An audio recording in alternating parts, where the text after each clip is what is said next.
Today we'll talk about how can you enable connect with on your Everand app. We're going to figure out this solution or know how you can do that on your Everand app. So you just follow this ways, then it's going to work with you. So all you have to do, you just go down, click here on account down here.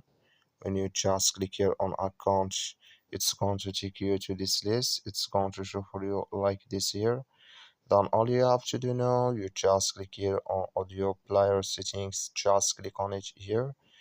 Then it's going to take you to this list. It's going to show for you like this.